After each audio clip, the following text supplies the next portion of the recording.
안녕하세요. 저는 초등학교에서 아이들을 가르치고 있는 여성 교사입니다. 아이들을 가르치는 교사로서 모범을 보여야 할 제가 이렇게 익명으로 사연을 보내는 것은 저도 남들에게는 차마 말 못할 사연을 가지고 있기 때문입니다. 사실 제가 잘못하거나 죄를 저지른 일은 아니지만 제 입장에서는 그런 일에 휘말렸다는 자체가 그리 달갑지가 않네요.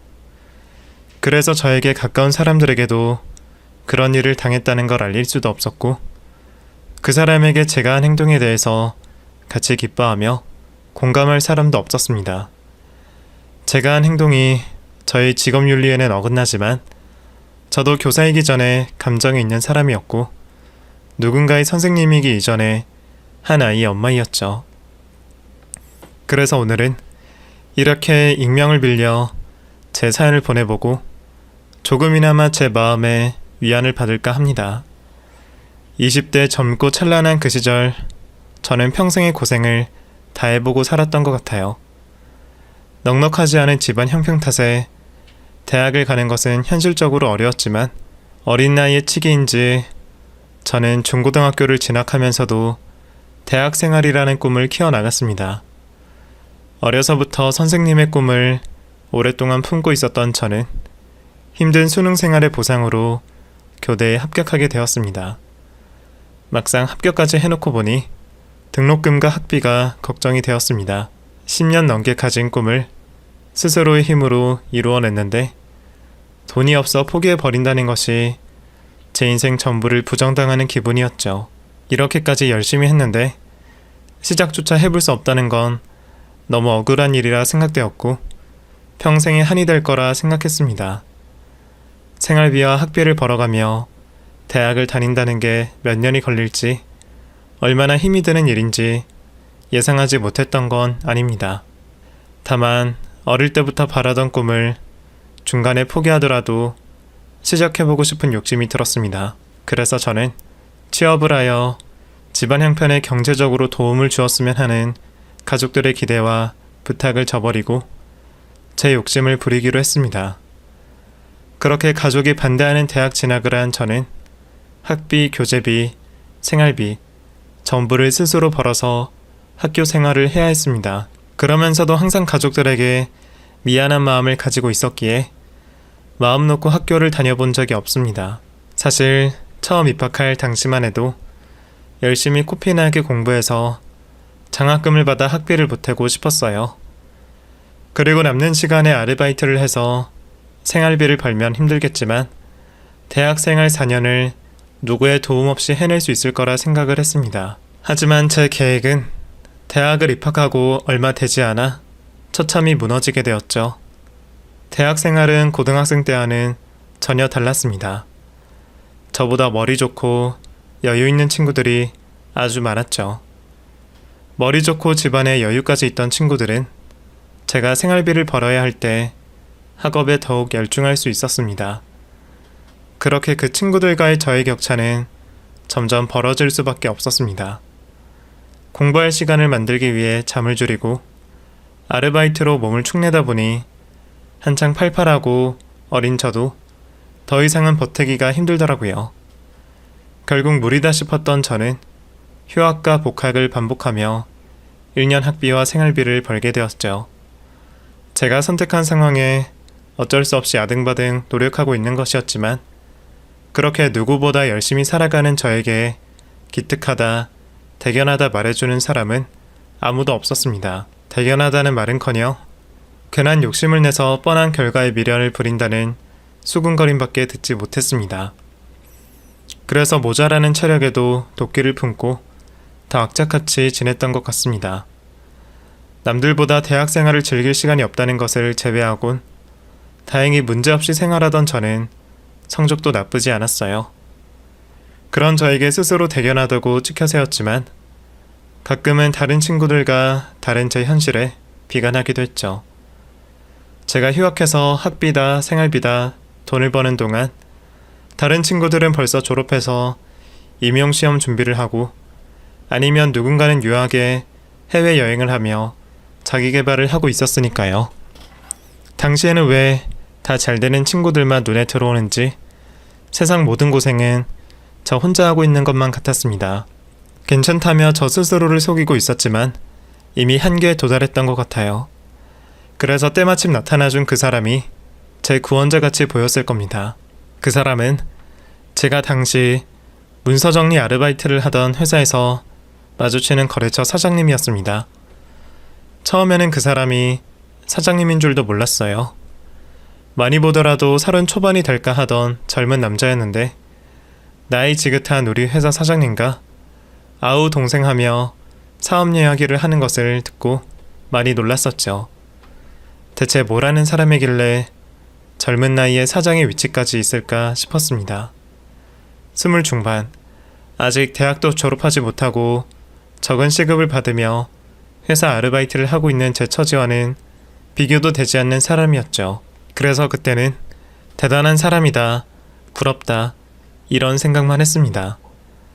회사로 찾아올 때마다 커피를 내어드리는 것 말고는 따로 마주칠 일도 말을 섞을 일도 없었으니 우리의 인연은 딱 거래처 사장과 거래처 아르바이트생까지였습니다.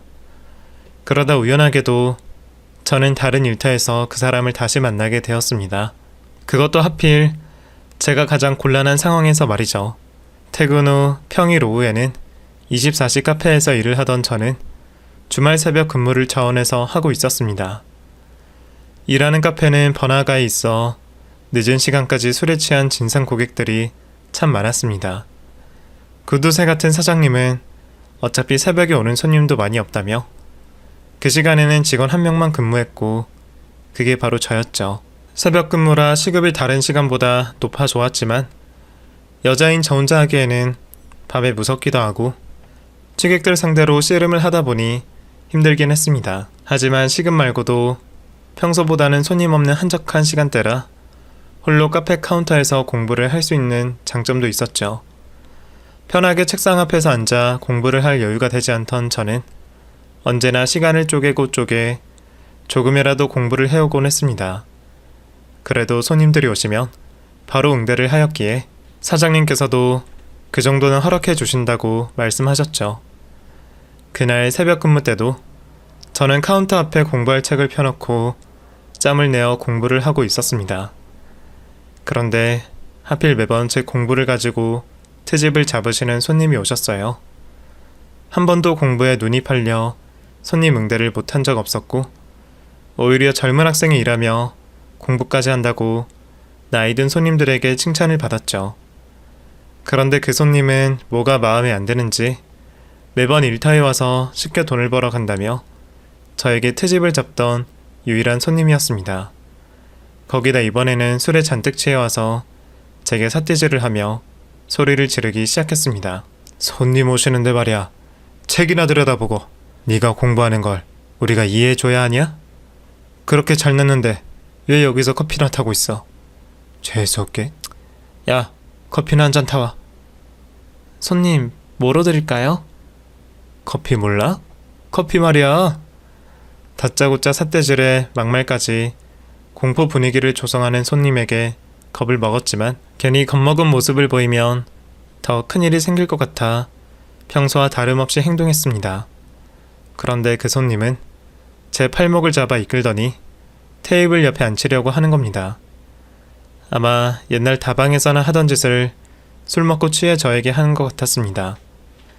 하필 손님마저 아무도 없어 도와줄 사람 하나 없는 상황이었는데 그때 한 남자가 들어와 취객을 제지했습니다.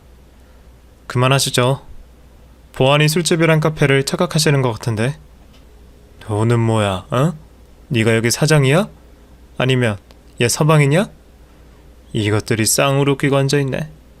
내가 내 돈 주고 커피를 마시든 술을 마시든 네가 뭔데 회방이야. 좋은 말하면 못 알아듣지. 경찰 부르기 전에 가시라고요. 안 그러면 이대로 같이 경찰서 가보실까요? 나 이거 놓고 이야기하라고. 저를 도와주신 분은 바로 거래처 사장님으로 뵙던 그분이었습니다. 나를 알아보고 도와주셨는지 그저 여성 종업원에게 소동을 벌이는 취객을 저지하려 오셨는지는 모르겠지만 신기한 우연이었습니다. 결국 그분의 도움 덕분에 저는 곤욕을 피할 수 있었습니다. 만약 그 시간에 나타나 취객을 저지하지 않으셨다면 제가 무슨 상황을 당했을지 몰랐으니 말이죠. 심지어 그 일로 놀란 저를 진정시켜주며 이후에 다친 곳이 있을 줄 모르니 도움을 주겠다며 자기 명함을 주었죠. 저는 그 남자의 이름을 그날 처음 알게 되었습니다. 오진양. 그게 그 남자의 이름이었습니다. 사장님, 도와주셔서 감사합니다. 덕분에 이 정도 일로 끝나게 되었어요. 아니에요. 당연한 일인데요, 뭘. 어디 다친 곳은 없으시죠? 아, 네. 저는 괜찮아요. 근데 사장님이 괜히 저 때문에 곤란하실 것 같아서 죄송해요. 혹시 그 취객이 문제를 삼으면 제가 당연히 도와드릴게요. 아, 아니에요. 저 아저씨 완전히 취해서 아마 내일이면 기억도 못할 겁니다. 그리고 정말 문제 생기면 그땐 정말 경찰서를 가서라도 CCTV를 가려야죠. 그래도 괜히 저 때문에 번거롭게 정말 죄송해요. 근데 우리 어디서 본 적 있어요? 그러고 보니까 어디서 많이 본 것 같이 낯이 익은데. 당연히 진양씨는 저를 알아보지 못했습니다. 대화를 하면서 못 알아보는 것이 당연하다고 생각했는데 그때는 또 그게 섭섭하게 느껴졌는지 모르겠네요. 저 땡땡 회사에서 뵌 적 있거든요. 회사 오실 때 몇 번 뵙기도 했고 커피도 몇 번 타드렸어요. 아, 그렇구나. 어쩐지 얼굴이 낯익다 했어요. 근데 나도 여기서 이렇게 만날 줄은 몰라서 생각을 전혀 못했네요. 미안해요. 내가 먼저 알아봤어야 했는데. 우리가 알던 사이구나. 안 좋은 일로 만나게 되었지만 우리 인연인가 봐요. 잠깐 섭섭했던 마음이 인연이라는 그 남자의 한마디에 사르르 풀리고 말았습니다. 그때 제 감정이 대체 무엇인지 연애 한번 해본 적 없던 저는 알지 못했습니다. 그날 손님도 없는 새벽 카페에서 우리는 반가움의 통성명을 하고 처음으로 대화를 나누게 되었죠. 그럼 영서 씨는 주말에는 여기서 일하고 평일에는 회사 일까지 하는 거예요? 아, 네. 근데 평일에 회사 끝나고도 여기서 일해요. 주말에는 새벽 근무 자원에서 일하고요. 아, 그래요? 아니, 그러면 영서 씨는 쉬는 날이 언제예요? 피곤하지 않아요? 아무리 젊어서 고생은 사서도 한다지만 너무 무리하는 거 아니에요? 가족에게도 듣지 못했던 걱정을 해주는 말에 저도 모르게 진양씨에게 제 사정을 이야기하게 되었습니다. 창피한 마음 때문인지 주변 친구들에게도 말하지 않았던 제 사연을 그렇게 쉽게 진양씨에게 말하게 되어 저 역시 놀라웠습니다. 사실 저 휴학하고 학비 버는 거예요. 지금 다니는 회사도 아르바이트로 다니고 있고요. 전 쉬는 날 없이 열심히 돈 벌어야 돼요. 휴학하는 동안 조금이라도 더 벌어놔야 나중에 학기 중에 문제없이 생활할 수 있거든요. 집에서는 큰돈 나가는 제 공부를 반대하시기도 하고 지원해 주실 형편도 안 되시고요.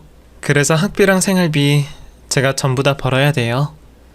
또 임용고시도 준비해야 돼서 그때 사용할 돈도 저금해야 하고. 아, 저 교대 다니거든요. 선생님 하고 싶어서요.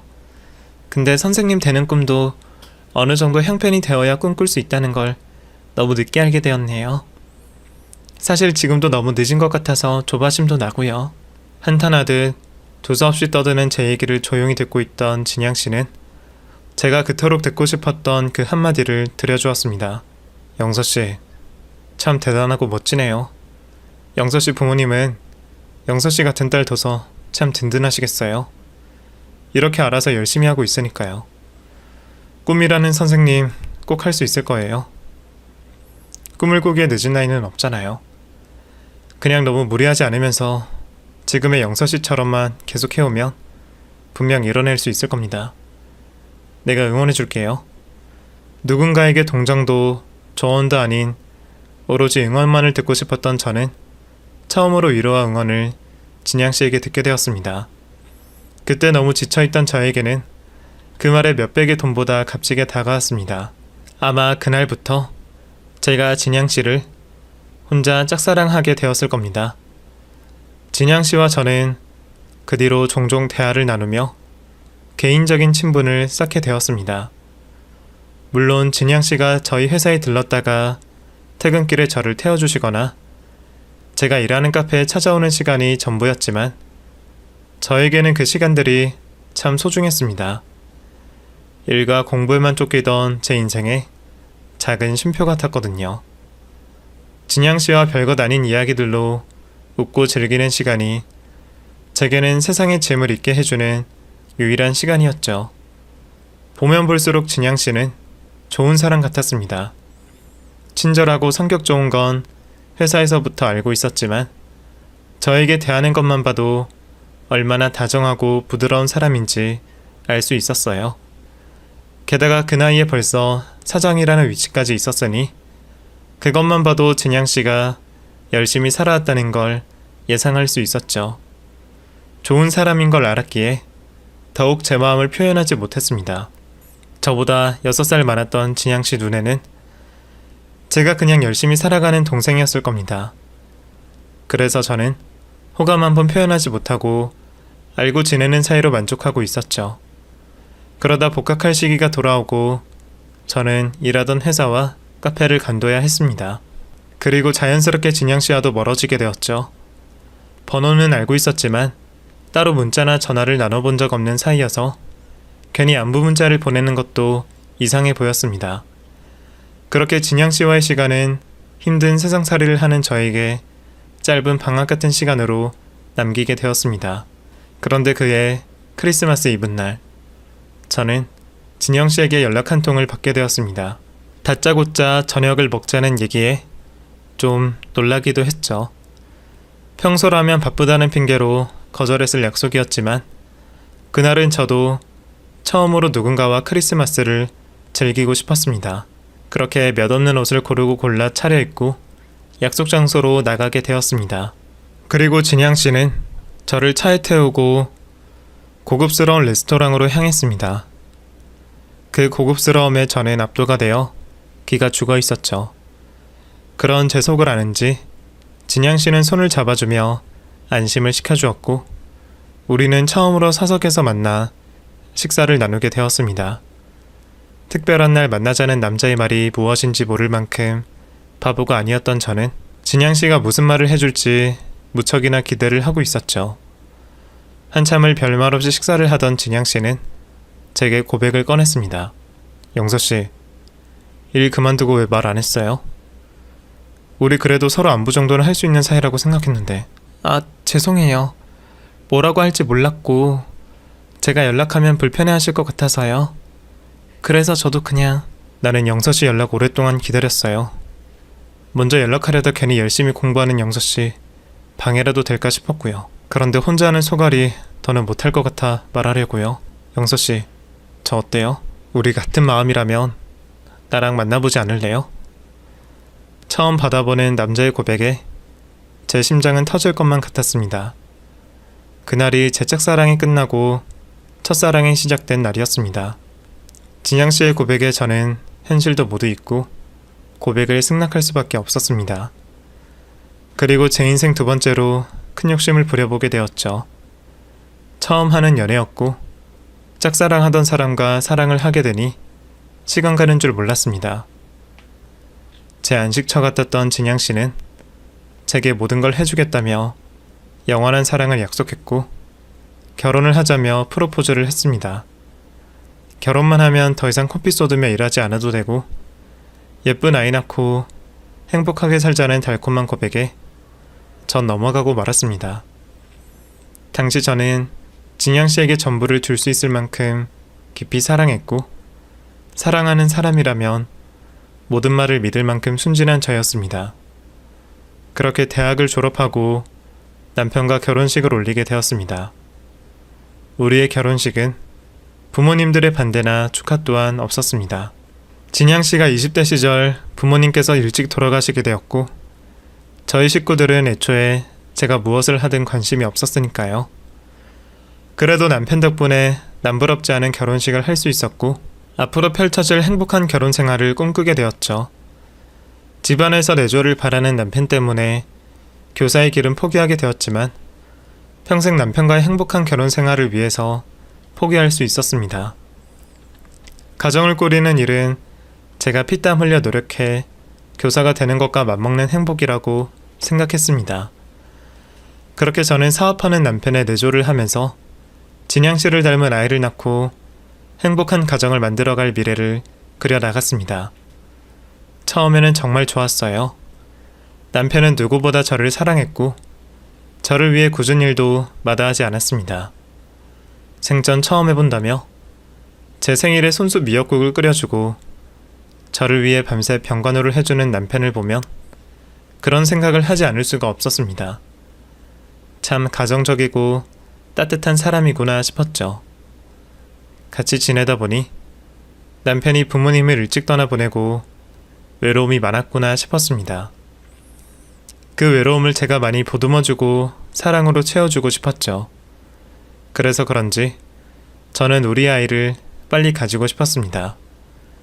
우리 형편만 도와준다며 둘도 셋도 낳기를 자신이 있었죠. 어려서부터 부부싸움 없는 다복한 가정이 늘 부러웠기에 이제는 제가 남편과 함께 그런 가정을 가지고 싶었습니다. 하지만 결혼 생활이 익숙해질수록 점점 그동안 보지 못했던 모습들이 보이기 시작했습니다. 성실하고 사업 수완이 좋다고 생각했던 남편은 어쩐지 집에 있는 날도 많았고 골프와 사회인 야구 같은 운동을 하면서 취미생활을 즐기는 시간이 길어졌어요. 혼자 꾸리는 사업이 바쁠 줄만 알았는데 그런 여유를 부릴 시간이 있을까 의아했죠. 오빠, 회사 일 많이 바쁜 거 아니었어? 나한테는 몸이 10개라도 모자란다고 하더니 요즘 회사는 나가는 거 맞아? 그럼 당연하지. 잘 되고 있으니까 꼬박꼬박 생활비 갖다 주는 거지. 근데 요즘 일하는 모습을 못 본 것 같아서 내가 걱정이 되니까. 어제도 모임 나갔다가 늦게 들어오고 회사 일은 대체 언제 하는 거야? 영서야, 사업이라는 게 앉아서만 하는 일이 아니야. 사무실에서 할 수 있는 일이 아주 한정적이라고. 내가 놀러 다니는 것처럼 보이겠지만 그것도 다 사업의 일환이고 내 사업의 소원이야. 사업이라는 게 뭐야? 투자와 이익 창출이거든. 그러려면 투자자들이 많이 필요하겠지. 그래서 내가 외부 활동을 할 수밖에 없는 거야. 근데 그걸 노는 거라 생각하면 열심히 일하고 있는 나는 섭섭하지. 지금도 정확하게 남편이 무슨 일을 하는지 잘 모르겠지만 남편은 수입, 수출, 투자를 했고 진행하는 사업 아이템도 주종목 없이 참 많았습니다. 제가 사업적으로는 아무것도 모르니 의문을 가지는 저에게 남편은 그게 다 연관이 있다며 답답해하며 설명을 하곤 했습니다. 그래서 남편의 모임 활동도 다 열심히 일을 하는 거구나 이해하려고 노력했죠. 그런데 붙어 지내다 보니 열심히 일하는 모습보다는 자꾸 실망스러운 모습들이 보이기 시작했습니다. 처음에는 제가 말을 꺼내기도 전에 나서서 도와주던 남편이 딱 1년 만에 제가 100번을 이야기해도 듣는 척도 안 했습니다. 전등 한번 갈아달라는 게 뭐가 그리 힘든 일인 건지 남편은 몇 달째 전구를 사오지도 않았습니다. 보다 못해 제가 직접 사와 식탁에 올려놓기도 했지만 남편은 신경도 쓰지 않았습니다.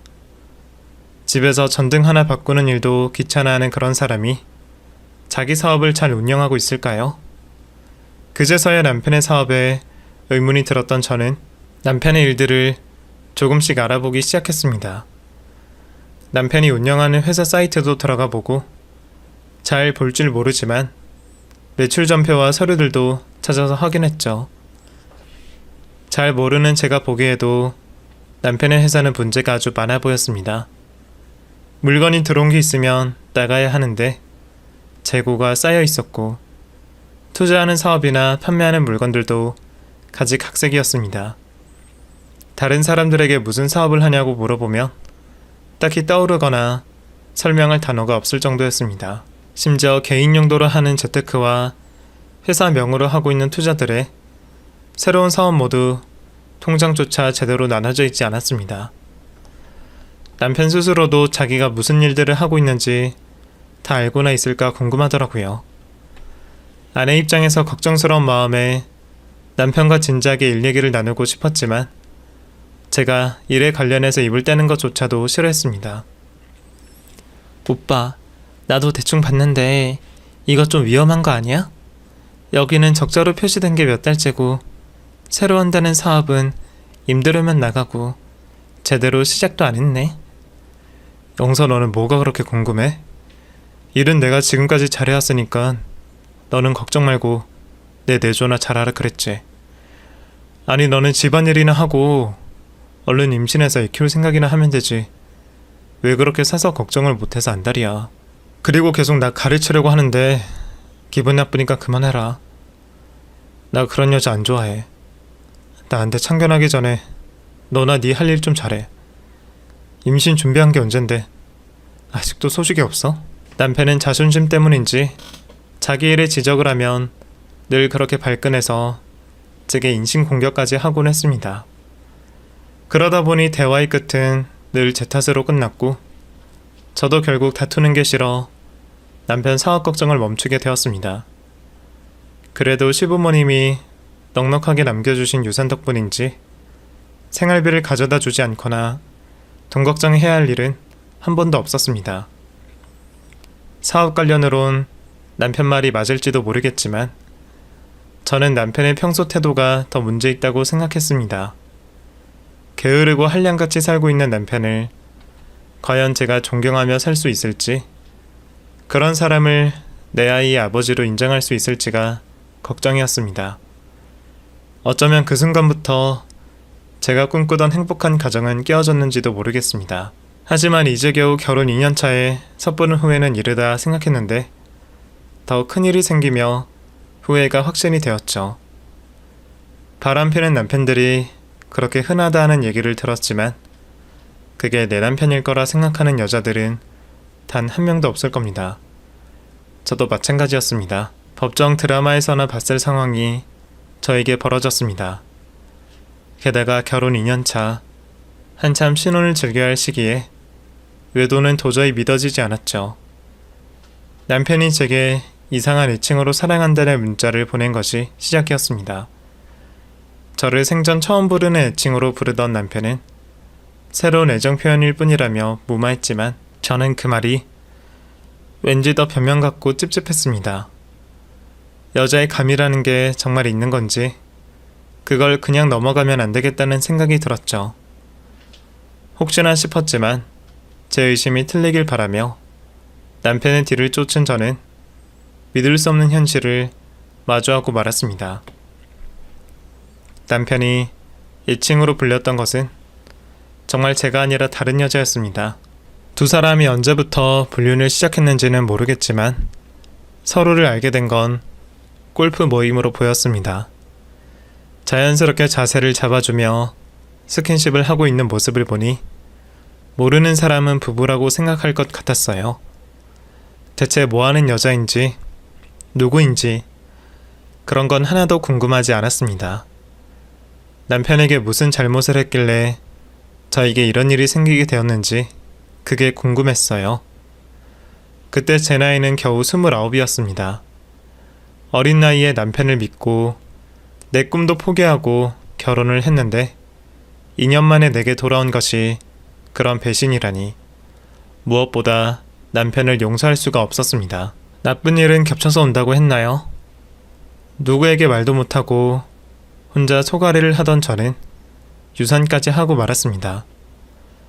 남편의 뒤를 쫓기 바빠서 정작 제 몸을 신경 쓰지 못했던 게 잘못이었죠. 생리가 멈추고 하혈을 하는 것을 임신인 줄 모르고 스트레스 때문인 줄만 알았습니다. 저는 유산이 되어서야 제품에 아이가 있었다는 것을 알게 되었죠. 엄마가 되어서 아이를 지켜주지 못한 게 너무 힘들었고 큰 충격으로 다가왔습니다. 그 충격에 저는 남편을 붙잡고 울부짖었습니다. 당신이 나한테 어떻게 이럴 수가 있어. 당신만 믿고 평생 맡기라며. 근데 내 모든 걸 포기하고 당신을 선택한 결과가 이거야? 우리 아기 당신 때문에 이런 거야. 당신이 나를 배신하지만 않았으면 우리 그렇게 바라던 아이 낳고 행복하게 살 수 있었다고. 미안해, 영서야. 근데 나라고 너한테 이런 상처를 주고 싶었겠어?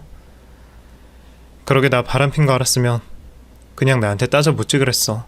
그 작은 생명을 보호해주지 못했다는 자책에 울부짖는 저와 달리 남편은 유산이라는 말에도 큰 충격을 받아 보이지 않았습니다. 남편의 외도와 아이의 유산으로 정신이 나간 저에게 상간녀까지 찾아왔습니다. 제가 남편의 외도 사실을 알고 있다는 것을 알게 된 상간녀가 당당히 저를 찾아왔던 것이죠. 나를 따로 만나자며 걸어온 그 여자의 연락에 저는 그 여자가 제 앞에 무릎 꿇고 사죄라도 할 줄 알았습니다. 자신들의 불장난으로 다른 한 사람의 인생을 송두리째 망쳐놨으니 말이죠. 그런데 외도하는 것들은 뭐가 그리 당당한지 모르겠습니다. 인간이라면 저에게 이런 요구를 할 수 있나 싶었어요. 그쪽도 다 알고 있다고 들었어요. 이제 와서 변명하거나 숨길 필요도 없겠네요. 우리 사이에 긴 얘기는 하지 않을게요. 진양 씨랑 헤어져 주세요. 당신 지금 뭐라고 하는 거야? 미안하다고 무릎 꿇고 사죄하는 게 먼저 아니야? 내가 아니라 당신이 헤어져야지. 이제 와서 나한테 미안하다 얘기 듣는다고 기분이 풀리겠어요? 의미 없는 사과를 하고 싶진 않아서요. 사실 나 임신했어요. 그래서 아이를 위해서라도 나는 진양씨가 필요해요. 뭐? 임신? 그래서 나더러 이혼을 해달라고? 나는 당신들 때문에 아이를 잃었는데 임신? 이혼? 그래서 더 하는 말이에요. 그쪽 소식은 들어서 유감이지만 당신도 엄마 입장이라면 내 입장 이해할 수 있지 않겠어요? 솔직히 그쪽이 이 상황 다 알고도 남편 끌어안고 살 만큼 바보는 아니잖아요? 아직 젊은데 지금이라도 깨끗이 잊고 새 출발하는 게 낫지 않겠어요? 참 대단하리만큼 뻔뻔하고 당당한 여자였습니다. 안에 있는 남자를 데려다 바람을 피워놓고 본처에게 어쩜 그렇게 당당하게 이혼을 요구할까요? 아니 유산한 여자에게 자신은 임신을 했다며 이혼을 요구하다니 같은 인간이라고 생각이 들지 않았습니다. 상간녀는 자신의 아이 때문에라도 하루빨리 정리를 바란다며 결국 사과 없이 자리를 떠났습니다. 저는 사고가 정지되었는지 다른 생각은 들지 않았고 가슴이 뻥 뚫린 것만 같이 아파왔습니다. 충격받은 채로 겨우 집으로 왔더니 이번에는 남편마저 제게 이혼을 바라고 있었습니다. 나도 이렇게까지 할 생각은 없었어. 정말 잠깐 한눈 판 거라 생각했는데 내 애를 가졌다는데 어떻게 하겠어. 당신한테는 정말 미안하지만 그렇다고 태어나지도 않은 애를 버릴 수는 없잖아. 원하는 대로 다 해줄 테니까 제발 이혼만 해줘. 그 사람 배부르기 전에 빨리 서둘러야 해서 할 것 같아. 미안해. 처음에는 저도 당연히 못해준다 버텼습니다. 그렇게라도 해서 둘에게 고통을 주고 싶었어요. 하지만 그것도 정말 못할 짓이었죠. 결국 저만 더 힘들 뿐이었습니다. 제가 뻔히 아는 걸 알면서도 두 사람은 대놓고 미래를 즐겼고 그걸 참고 두고 보기에는 제가 그리 독하지 못했습니다. 그 여자 말에 동조하고 싶지는 않지만 아직 한참 어린 나이에 이게 무슨 미련한 짓인가 싶은 생각이 들었습니다. 내가 결혼 전까지 얼마나 열심히 살았는데 이런 식으로 두 사람이 웃음거리가 되어 인생을 허비하고 싶지 않았습니다. 그렇게 결론을 내리고 정신을 차린 저는 남편이 원하는 대로 이혼을 해주기로 했습니다. 대신 최대한 많은 합의금과 위자료를 받아내기로 했죠. 더 이상 남편에게 털어낼 게 없다는 걸 확인받고서야 이혼을 하게 되었습니다. 저는 남편의 재산을 그제서야 알았어요. 몇십 년은 거뜬할 줄 알았는데 생각보다 남은 재산이 그리 많지 않았습니다. 제게 합의금과 위자료를 주고 나서 한량인 남편이 상간녀와 꽤나 힘들게 살아가는 모습을 옆에서 보지 못하는 게 아쉬울 정도였습니다. 옆에서 보진 못하지만 무능한 남편이 더더욱 무능해지기를, 그 여자가 불행해지기를 기도했습니다. 이혼하고 서류 정리를 끝낸 저는 그날 이후 원룸방을 구하게 되었습니다. 이혼을 마음먹은 순간부터 결심했던 일이었습니다. 잘못된 선택 때문에 조금 늦어졌지만 제가 늘 품어왔던 선생님의 길을 다시 걷기로 생각했습니다. 이혼하며 받은 위자료 덕분에 돈 걱정은 없었고 앞으로 마음 놓고 공부만 열심히 하면 되겠다 생각했습니다. 그리고 정말로 열심히 공부에 힘을 쏟았습니다. 다시 앉아보는 책상이 어색하고 공부하는 것 또한 쉽게 익숙해지지 않았지만 부단히 노력한 저는 3년 만에 임용시험에 합격했고 무사히 정교사가 될 수 있었습니다. 그렇게 교편을 잡은 지도 벌써 8년째가 되었죠. 선생님이 된 저는 그제서야 제가 늘 바래었던 행복을 다시 떠올릴 수 있었습니다. 그리고 제 스스로가 떳떳해지고 자랑스러워지니 다른 행복은 부가적으로 따라오더라고요. 한번 실패한 결혼에 조심스러웠지만 그런 저를 이해해주는 남편을 만나게 되었죠. 그리고 사랑하는 남편과의 사이에서 예쁜 아이도 낳았고요. 첫째가 6살, 둘째가 4살인데 감사하게도 시부모님께서 아이들을 맡아주시는 덕분에 제가 마음 편히 교사 생활을 할 수 있었습니다. 뒤늦게나마 옳은 선택의 길로 가게 된 저는 행복한 삶을 살고 있었습니다. 그러던 중 전 남편과의 이혼이 딱 10년이 되던 해 정말 믿을 수 없는 일이 벌어지고 말았습니다. 이혼을 하고 그 지역을 떠난 저는 여태껏 전혀 다른 지역에서 살고 있었습니다. 이 좁은 한국 땅에서 같은 지역에 지내다 보면 어쩌다 한 번이라도 그것들을 마주치지 않을까 싶어서 제가 일부러 떠났던 거죠. 그런데 그 상간녀를 이렇게 다시 만날 줄은 몰랐습니다. 새학기, 제가 새로운 아이들의 담임이 되고 학부모님들 창간 수업을 하며 인사를 나누던 그날, 저는 제게 아이를 잘 부탁한다며 인사를 해오는 그 여자를 만나게 되었습니다. 선생님, 저희 지훈이 잘 부탁드립니다. 지훈이가 좀 까불긴 해도 착한 아이예요. 제가 공부는 안 가르쳐도 인성교육은 정말 열심히 시키거든요. 그러니까 저희 지훈이가 혹시 말썽 부려도 좀 예쁘게 봐주세요. 저에게 아이를 부탁한다며 인성교육을 열심히 시켰다는 그 여자는 전 남편의 상간녀였죠. 그 여자나 저나 보자마자 단번에 서로의 얼굴을 알아봤습니다. 10년이 지났지만 누가 봐도 못된 그 인상은 전혀 변하지 않았죠. 전 남편과의 행동은 정말 사랑이라고 생각하는지 그런 과거가 있는 여자가 인성을 입에 꺼내니 웃기지도 않았습니다. 어머, 지훈이 어머님이 자녀 인성교육에 그리 신경을 쓰신다니 저도 마음이 놓이네요. 지훈이가 어머님을 많이 닮았으면 좋겠네요. 저를 알아본 그 여자는 교탁 앞에 있는 나를 보고 덜덜 떨었습니다. 무슨 악연이기에 이렇게 만나게 되었는지. 하지만 서로 머리채라도 잡기엔 아이의 담임 선생님과 학부모로 만난 이 모습에 저도 당황스럽기는 마찬가지였습니다. 그런데 그 상간녀가 저를 먼저 찾아왔습니다. 저 기억하시죠? 이렇게 찾아와서 염치 없지만 선생님, 과거 일은 제발 좀 묻어주세요. 제가 이렇게 부탁 좀 드릴게요. 이제 와서 그런 부탁을 하는 게 정말 염치가 없으시네요. 지훈이 어머님. 글쎄요. 제가 뭘 말할 게 있기는 할까요? 아이가 그 말을 듣는다고 해도 이해는 할지 모르겠네요. 아, 지훈이 아버님은 잘 계시는 건가요? 아버님도 수업에 참석하셨으면 참 좋으셨을 텐데 아쉽네요. 예전 일은 제가 잘못했어요. 저도 많이 반성하고 있습니다. 선생님. 글쎄요. 무슨 각오를 묻어달라는 건지. 아, 하긴 엄마가 상간녀인 건 좀 그렇긴 하겠네요. 근데 내가 말하지 말아야 할 이유가 있나? 아이를 걱정하시는 거라면 불륜 저지른 당신에게 달렸지. 너만 잘하면 애한테 비밀 지켜줄게. 어디 얼마나 잘하는지 두고 보자. 그 여자와의 악연이라도 애꿎은 아이에게 화풀이를 할 생각은 없었습니다. 전 교사였고 겨우 10살 된 애가 무슨 잘못이겠습니까?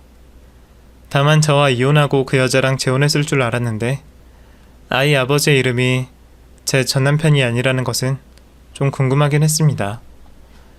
그거야 그 여자 사정일 것이고 저는 그 여자에게만 볼 일이 있었습니다. 그래서 일부러 그 여자 속을 긁으며 불안을 증폭시키기로 했죠. 이렇게 찾아와서까지 입조심을 부탁하는 걸 보면 분명 캥기는 게 있었을 테니 말이죠. 저는 아이의 상담을 핑계로 그 여자를 매일같이 호출했고 매일 저를 마주하며 과거를 떠올려야 했던 그 여자는 제 예상처럼 정신을 못 차렸습니다. 다른 말은 하지 않고 아이 수업 관련해서 말을 했는데 뭐가 그렇게 무섭고 걱정스러운지 제게 매번 용서를 구하더라고요. 그러면서 누가 듣기라도 할까봐 정작 뭘 잘못했는지는 절대로 말하지 않았죠. 진심 없이 당장의 과거 일이 들통날까 말로만 사과를 하는 모습이었지만 과거의 제 치욕을 생각하니 그것만이라도 볼만했습니다. 그리고 얼마 뒤 어버이날을 맞이해 학부모님들을 교실로 모셔 수업을 진행하기로 했습니다. 저는 모든 부모님들께 참관을 부탁드린다며 개인적으로 연락을 드렸고 그 여자도 울며 겨자 먹기로 학교를 찾아올 수밖에 없었습니다. 수업은 별탈 없이 진행되었고 학부모님들은 아이들의 모습에 행복해하시며 집으로 돌아가셨죠. 하지만 유일하게 그 여자만큼은 자리를 뜨지 못했습니다. 그날따라 그 여자 표정이 심상치 않다는 건 알고 있었지만 무슨 속내를 품고 있는 줄은 몰랐습니다. 제게 마지막으로 대화를 나누자던 여자는 제게 준비해온 얘기를 꺼냈습니다. 도대체 뭘 원해? 돈이라면 달라는 대로 줄게. 이제 그만, 제발 그만하라고. 도대체 당신이 바라는 게 뭐야? 차라리 솔직하게 원하는 걸 말해달라고. 내가 원하는 거? 글쎄, 당신이 10년 전에 나한테 한 행동에 대해서 정확하게 사과하길 바래. 당신 나한테 뭐 잘못했는지 한 번도 제대로 말한 적 없잖아. 몰랐어? 그걸 원해? 내가 사과하는 거? 그래, 나 당신 전 남편이랑 바람폈다. 그래서 너 유산시키고 너한테 이혼해달라고 했지. 너랑 이혼하면 내가 데려가려고. 사실 나 그놈 돈 좀 있는 줄 알고 꽂혔던 건데 근데 정작 너한테 돈 챙겨주더니 완전 개털됐더라? 돈 때문에 만난 놈이었는데. 그래서 그놈도 버리고 다른 남자랑 결혼했어. 사실 나 그놈도 양다리였거든. 그래서 뭐 결국 유산한 건 네 탓이고 네 남편이랑 결혼하지도 않았는데 내가 너한테 뭘 미안해하는데? 솔직히 너도 나한테 고마워해야지. 아니면 네가 지금 선생이나 하겠어? 개털된 그놈이랑 어디 빌어먹고 살았겠지. 그 여자는 제 생각보다 대단했습니다. 애아빠 이름이 왜 다른가 했더니 개털된 전남편 버리고 다른 사람이랑 결혼을 했더라고요. 심지어 아이 친자도 속였고요. 참다 못한 그 여자가 저에게 자신의 과거를 말하지 않았으면 아마 저도 영영 몰랐을 겁니다. 그런데 하늘이 끝까지 저를 도운 모양입니다. 창간 수업 문자를 받고 도착한 그 여자 남편이 그 얘기를 전부 들어버렸습니다. 하얗게 질린 그 여자 남편은 그 여자 뺨을 냅다 갈기고는 자리를 벗어났습니다. 그리고 그날 이후로 그 여자와 지훈이의 소식은 듣지 못했습니다. 학교로는 지훈이의 전학 신청서만 날아왔거든요. 다른 엄마들 얘기로는 이혼하고 아이 데리고 이사를 갔다고 했습니다. 결국 자기 꽃뱀처럼 살아온 자신의 잘못으로 천벌을 받는 듯 합니다. 이제라도 아이를 위해서 정신을 차렸으면 해요. 사실 그 여자의 행복을 바라고 싶진 않지만 자식은 죄가 없으니 말이죠. 혹시 이 채널을 듣고 있다면 이제라도 아이를 위해서 당당하고 정직한 엄마가 되었으면 한다고 전하고 싶네요. 그럼 제 이야기를 마치겠습니다. 감사합니다.